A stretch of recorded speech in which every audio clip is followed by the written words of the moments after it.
Yo, what is up, everybody? It is Riley's Redzone here, back with another 2020 NFL free agency grades. So today we are moving on to the Atlanta Falcons. So let's see what Atlanta did in free agency. First of all, looking at their additions, they added Todd Gurley, of course returning to the state of Georgia. Of course he went to Georgia University, and he was cut by the Rams. And I really like the signing, as they cut Dante Freeman, and so they needed a running back, and I think this is great for them. And it's a nice prove-it deal. And I was checking to see how high is he on the running back chart. He's actually sort of like a middle starter pay-wise. So to me, Todd Gurley in the right system can still be a top 10 running back. So I think this is a great deal by the Falcons. Injuries concern is the only reason I don't have it as an A. Coming up next is Dante Fowler. I really love the signing. I think it's a good player. Obviously, they also got him from the Rams. The pay is right around what I think he deserved. It is up there, obviously. That's why I don't have it as a B+ or an A-. It's $15 million a year for a guy who really has only succeeded in, I think, just the Rams defense. He didn't really do much in the Jags defense, and I believe that the Jags are more similar than the Rams to the Falcons. So we'll see how he does in their scheme. I'll be interested to see. I believe they're going to play him at outside linebacker, but he could play a little defensive end as well. Third one here is tight end Hayden Hurst. Now, obviously, with Austin Hooper leaving, there was a huge need at tight end, so it made sense to get him. But to me, this was sort of a desperation move, as they lost Austin Hooper, so they said, oh, we need to just pull a trigger right now, go get somebody in a trade. And to me, they overpaid a bit. I believe they for sure gave them a second, and I think they also gave them a fifth, which is a lot for a guy who was an old rookie and hasn't really shown a lot of potential. But it's good to get a tight end there, so that's why I have it right in the middle out of C. Laquan Treadwell, obviously as a Vikings fan, he has brought many bad memories to the Vikings team, as he's had lots of drops, stuff like that. But honestly, for the Falcons, obviously they have their whole first-round pick offense, but to get him for $910K is a good deal. I'm happy for him. He just didn't work out with the Minnesota Vikings, so I think going there is a very good move for him. And he could succeed. We'll see. I think he'll be, like a third wide receiver. Maybe he'll be a fourth. But to me, it's a good deal just to bring him in for cheap. If there's any offense he could succeed in, being alongside Julio and then maybe being involved. So then this next one, I don't love it. It's just a linebacker, Leroy Reynolds. But I have it as a C+ and not a C because he has played on the Falcons before, so he has a little experience in the defense. It's also not super expensive, but I believe he spent time with both the Niners and the Bengals last season, so he's just an average linebacker. So I don't love that signing, but it's there. These three, I don't have the contract specifics yet, so I didn't give them official grades. But Justin McCray, I believe I would give an A, because if he's anywhere near a minimum contract, I love that signing. He can play center and guard. So to me, that's great to bring in offensive line depth. That's something that every team should consistently be doing. So I think that was a good move by them. The next two are XFL players, so probably also going to be towards the minimum side. And so that's why I didn't give him a grade for contract. But these three, I think I would give A's. You have Kari Lee, who's a tight end. They needed some backup tight end depth, behind Hayden Hurst now. And Edmund Robinson, one of their weaknesses is linebacker, so smart for them to just bring in bodies. So good move by them to bring those in. Once again, I don't know the contract specifics. That's why I didn't give them an A necessarily, but I really like them. Okay, this team lost a lot. In free agency. So looking at this, Austin Hooper went to the Browns. And would I like the Falcons to keep Austin Hooper? Yes, but looking at the money he got, I think it was a smart idea to let him go. You can develop somebody, or they traded for Hayden Hurst, of course. But once again, I think it would have been nice of them to keep him, but with that, he's the highest paid tight end in the league. I don't believe that should be a thing. But Desmond Trufant isn't necessarily didn't re-sign because they cut him, but obviously I'm counting that as a loss because it is a loss to what they had last season.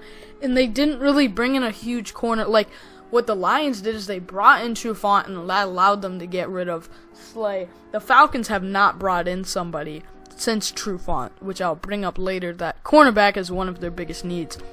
Vic Beasley, he had one good season for the Falcons. He just sort of was a guy there. So, for $9.5 million, it's fine to let him go to the Titans on a 1-year deal. Adrian Claiborne, looking at this deal with the Cleveland Browns as well, honestly, they could have brought him back, in my opinion. It's not like he's a star player, but he's been relatively okay. Obviously, I remember that game that I believe he had 6 sacks against the Cowboys.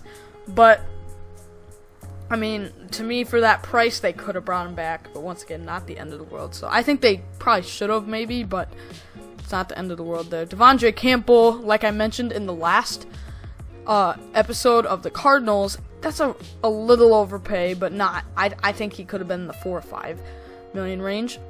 6 is around there, so he's fine to let go. Obviously, would have been nice to keep him, but for that price, you can let him go. This one is definitely interesting that Wes Schweitzer got a 3-year deal, so it seems that the Redskins really value him as probably a starter on their offensive line. Obviously, he's pretty good for being able to play center and guard, but he's not really a full-time starter, and honestly wasn't that impressive in Atlanta. So if some other team wanted him more, it's fine to let him go. The Ty Sambrailo one, they cut, so that's another one where it's like they didn't let him sign somewhere else, they cut him to make cap space. So, looking at the next few of them, Jack Crawford was another guy that they didn't cut, but I don't know the contract details. It's fine to let him go. He's just a journeyman defensive end, defensive tackle, so fine to let him go. The next two, Devontae Freeman, obviously they got Gurley, so that's an upgrade in my opinion. But I don't believe they overall saved a huge amount of money from cutting Freeman, but I guess that was one of the cuts they needed to make. Same with Luke Stocker, that was a definite one that was smart to make a cut there. But looking here, with the cuts they made, I'll go back a slide. They cut a solid 4 players, and honestly, besides Fowler and then Gurley, they didn't do too much with it, honestly. So, to me, the moves they did bring in were good, but they didn't really get much quantity yet, Looking at the re-signs, obviously, you saw from the last video, I really like the re-signs the Cardinals did. I sort of like these ones too, not as many, only 3. Bleedy Ray Wilson, looking at their corner depth, was, even if he's not great, was needed to bring back. That's their biggest need. 1.87 mil is a little bit of an overpay to me. That's why I have it down at a B-. But with what you have at corner, you needed that. And the next two I have A is that Sherrod Niesman can start if you need to, but he's a great backup rotation player. And to get him for less than $1 million is very good, and so I gave that one an A. And John Wetzel, once again, I really like O-line depth. Is he great? No. But for that amount, that's perfect. Just bring him in for some depth. He can play tackle and guard. Looking at their guys who are still available on the market, punter Matt Bosher, he's gone. They have Ryan Allen and another one. So Matt Bosher is gone. Justin Hardy, to me, is a guy that they could bring in for some depth. He's really mainly been a 4th receiver on this team, rotation. But they could bring him back to be a 4th or 5th, obviously. Now, I could see, though, if Treadwell sort of replaces Justin Hardy on this team. Kamal Ishmael, I like him a lot, as he can also play safety and linebacker. And those are safety now they're pretty good at on depth. But linebacker is one of their needs. So I could see if they bring him back. I saw a report that they don't necessarily want to bring him back, but to me, I would maybe look into if you can get him for cheap. Kenyon Barner, running back, let him walk. They already have Gurley, they have Ollison, they have Ito Smith, they have Craig Reynolds, they have just a bunch of running backs. They already have at least 4 that are fine to make the roster, so no need to bring him back. J.J. Wilcox was hurt the entire season last year, I believe. So he didn't do anything for you, and safety at this point isn't necessarily their strongest. Like, they don't have a huge star there. Keanu Neal's pretty good, but their depth is right now on the roster probably best at safety, which is the same reason that they should let Jonathan Cyprien walk. Jamar Taylor, I'm not a huge fan of his, but they need corner depth, so you could look into it. To me, looking at the bottom here, they will keep one of Rashid Hageman or Michael Bennett, not the main Michael Bennett that you know. This is from Ohio State's lower end defensive tackle. But to me, they keep one of them, as they could use at least one more guy on the defensive line. And so to me, they can bring one of those two back. And Matt Sims, let walk. They already have Ryan, they have Matt Schaub, and they have Kurt Benkert. So to me, Matt Sims can go to the XFL if he wants. Looking at their needs remaining, they really need cornerback, and I think if they play Dante Fowler on the outside linebacker, then they should get one opposite him. They do have Foyesade Oluokun. To me, he's more of a middle linebacker, off-ball linebacker. But if they like him at outside linebacker, he's fine. But to me, if they're going to play Fowler, you can get an edge rusher on the other side. So looking at some edge rushing, Bradham is more of a coverage guy, but I put him on there because he's an outside linebacker. Kareem Martin, Clay Matthews, and Marcus Golden are all pass rushers, so you could look into getting one of those. And going up now, at cornerback, they just need depth. Their best one right now is Isaiah Oliver, and I believe he originally was a nickel. I think he can play some slot, but they might have to play him outside, so they desperately need another one because I don't think they want to start Jordan Brown or Kendall Sheffield yet. They could if they have to, but to me, I really like a Prince Amukamara going to the Falcons. I think that would be a good fit, but once again, similar names to what the Cardinals had. So, as you see here, Drake Kirkpatrick, Jason Verrett, Brandon Carr, Darqueze Dennard. But that's what I think the Falcons should do. Honestly, they didn't make that big of a splash here.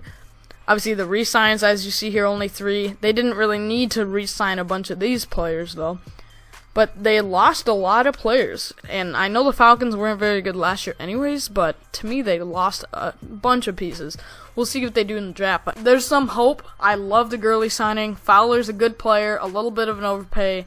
Hurst is a good player, possibly, but to me, same thing, they overtraded for him. But yeah, so that's what I think for the Falcons. Let me know what you guys think. I started to make it a little bit more authentic for, as you see, like the names on the pictures.